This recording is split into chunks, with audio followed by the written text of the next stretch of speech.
driving up to Mutawintji National Park off the main road out of Broken Hill. We've been in the car for 2 hours. The alarms are just going off. With our first animal for the day. Another big fat shingleback. Where'd you see the yellow on this one? Hey, big fella. Look at you. Oh, you're grumpy boy. In yesterday's video, I was saying, pretty sure you can, hey, I'm pretty sure you sex them by the shape of the tail. You can see this tail's a lot chunkier than the one we had yesterday. And look at the yellows on him. Look at that underbelly.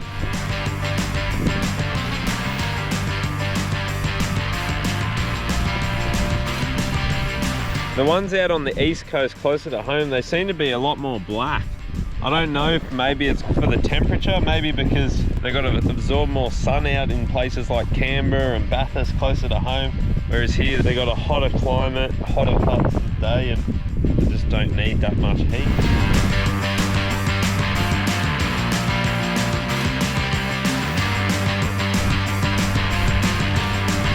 You can see the type of habitat here that our little shingleback buddies living in. There's not much around.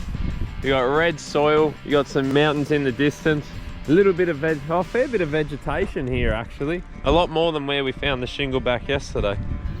Not many hidey holes though.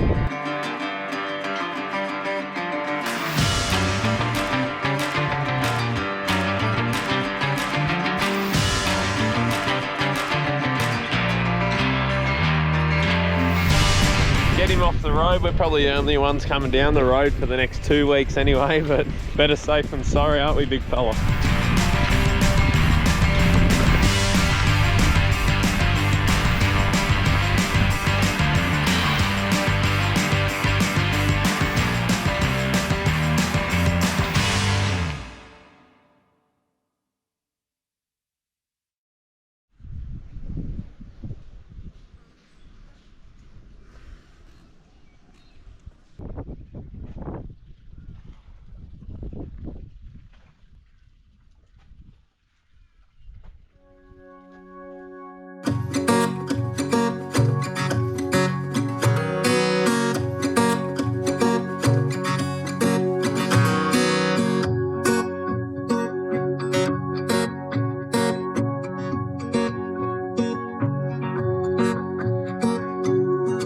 Didn't film it for some stupid reason, but we tried to go to the gorge walk, which is one of the main reasons we come here. And the old falcon, I just wouldn't have got through there. It was an old creek bed and it was soft sand for like 15 meters, and we're out in the middle of absolute bumfuck. Like if we got bogged, there's no getting out, there's no one to call, so it just wasn't worth the risk.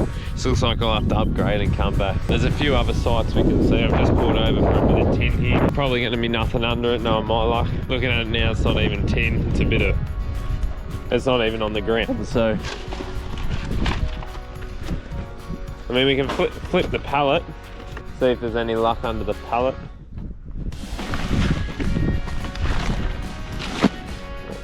All right, let's keep going, see what else we can find.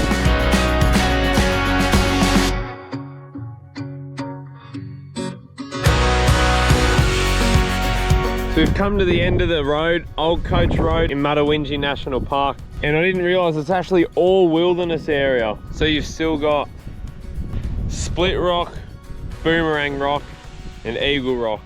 I think that's what they're all called. They're all out in the wilderness area.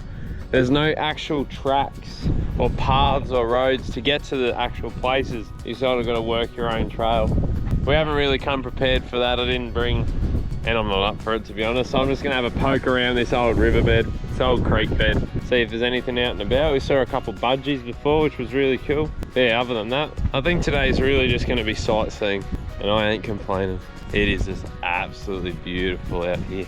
No wonder there was such a strong Aboriginal presence back in the day.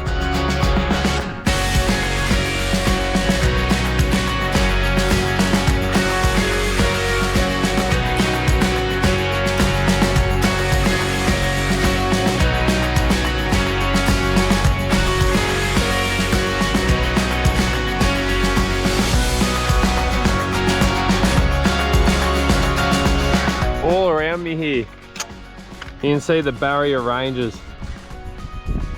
There's some incredible species out there. You got the barrier range dragon. They're just these absolutely beautiful dragon. The colors on them are incredible. The blacks with the oranges, might even have a bit of blue, and there's quite a few really cool species up in these mountain ranges.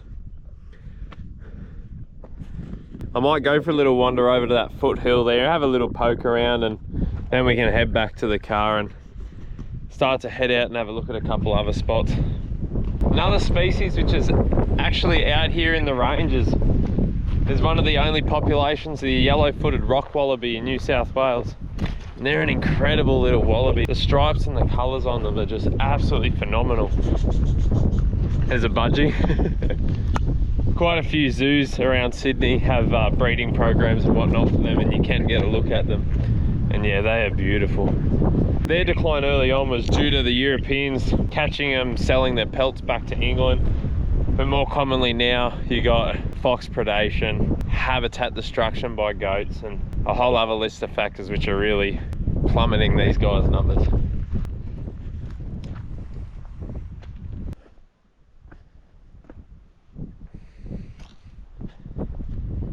I was only going to walk to here, but I've got to walk to the top of that range now. How cool is this?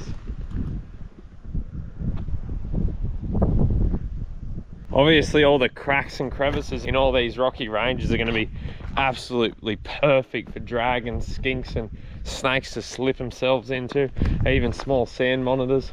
Get out of the weather, get away from predators. This habitat is just incredible. Where's the easiest place to tackle this? See if we can run up here.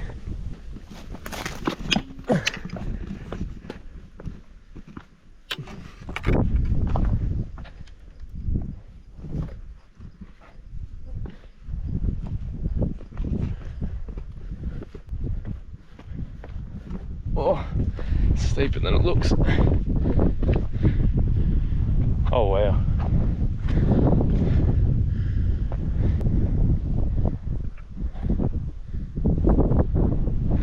See a red roo just here under the tree. He's spotted me. There's quite a big ridge line that I'm just on top of. It drops straight off down here. Not like anything I've seen before. I doubt the GoPro's doing this justice. It is phenomenal. Our little red roo's just jumped up. Heading back down. See he's at the car.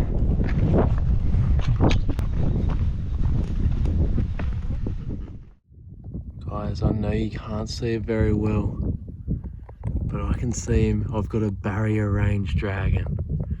Oh my god. Honestly, you're not going to be able to see it very well, unfortunately, but he is absolutely, I'm pretty sure it's a male. He's got the black and the orange on him. Oh my god, he is absolutely beautiful. I can't believe this. I mean, I never actually choose target species because I disappoint myself and I never actually get them. But Broken Hill, I wanted the children's python, which I got. And coming out here to Mutawintji National Park, I was dying for a barrier range dragon. But I just never get my hopes up because I always let myself down. And I've got both species, guys.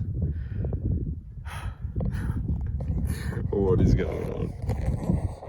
Oh, look at him. He's just going to dip into that crevice. Disappear, I'm sure of it. He won't let me get too close. How about that, guys? Oh, he is just absolutely incredible.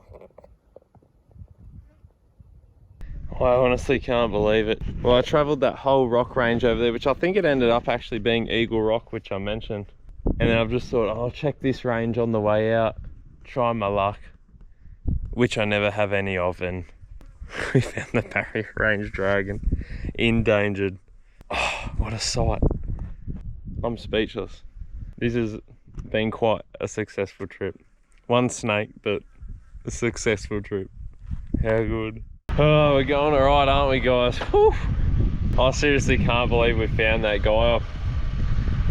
We're meant to spend the night here. We're meant to spend a day, camp, and then the next day as well. But the park was actually shut to get rid of feral goats and whatnot. So we've had to extend the trip by a day or two and come here out of Broken Hill into Mutawintji, and then we're going to continue home. So I don't have a whole lot of time. So I ticked the dragon off the list, had a bit more of a look, and then we'll keep going on, see what else we can get. But back down this road, we've got Rock Holes Hotel Historic Ruin. I mean, it's not much to see. It's a few A few old rocks in the ground. What do we got? 1916 White Cliff Opal Fields, who managed to catch a ride on them. There you go, so that's why it's called Old Coach Road. You have a bloody sore backside riding a coach and horses down here, that's for sure. So I'll tell you right now, if you are planning to come out here, and I highly recommend it, even though I've seen nothing. We couldn't get to the gorge, which is the main thing I wanted to see. We're running out of time to go up to the rock holes and whatnot, and where a lot of the Aboriginal art and Aboriginal paintings are, which is up around this walk, but we're just too short on time. It's got rock overhang, Aboriginal paintings and engravings, more Aboriginal rock art, natural rock holes, swimming, trail, small rock cabin. Yeah, there's just so much to see. I'd allow 2 to 3 days. I'm regretting it, but you know what? It gives me a reason to come back, so I can't regret it too much. But now I think we're going to get out of this national park, start headed back to Sydney, find a place to stop, and see what else we find along the way. And I will be back here.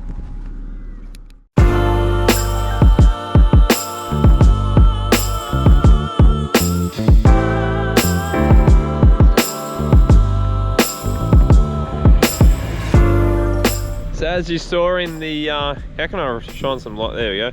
As you saw in the clip, we just drove into Cobar, just on our way home. We'll probably have a look around in the morning too. I've just gone out for a little bit of a herp tonight, see what we can find. Now I found this really big frog. I don't know if he's sort of like a burrowing frog, a water holding frog. I'll have to look it up, but he's a super cool little dude. Look at him just perched up here. What a little champion.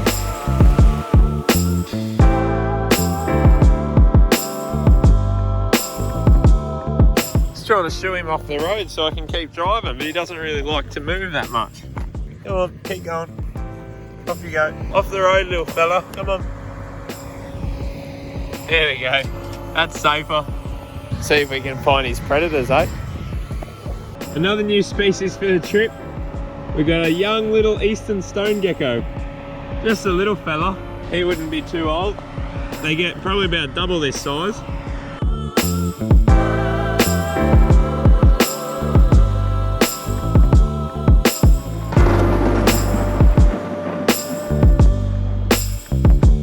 Let's get you off the road and out of mischief. Off you go. Keep going that way, little dude. Off you go. There he goes. That's better. See you, bud.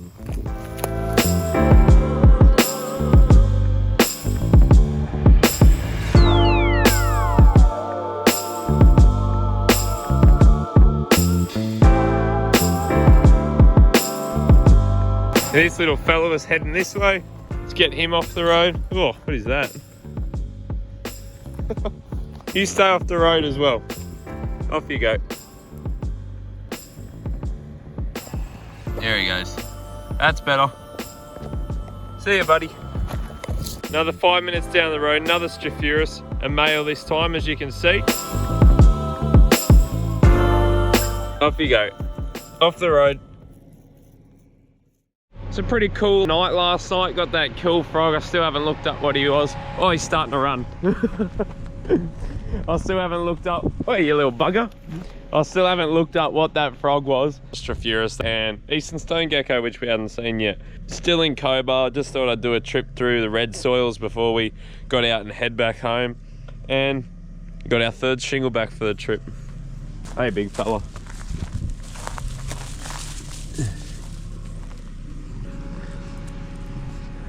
Oh, he's very wiggly. He's much darker than yesterday's one.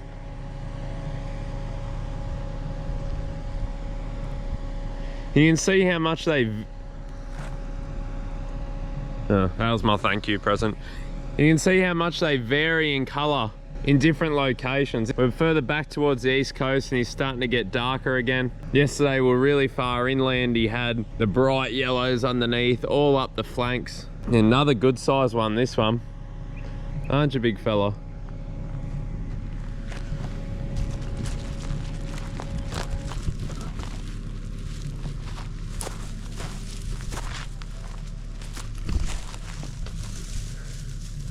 That's actually interesting. I've never had one just try and bail away from me. They normally just hold their ground, poke out their tongue. But this guy, he just wants to run. maybe we'll let him run. You wanna run off, buddy? All right, off you go.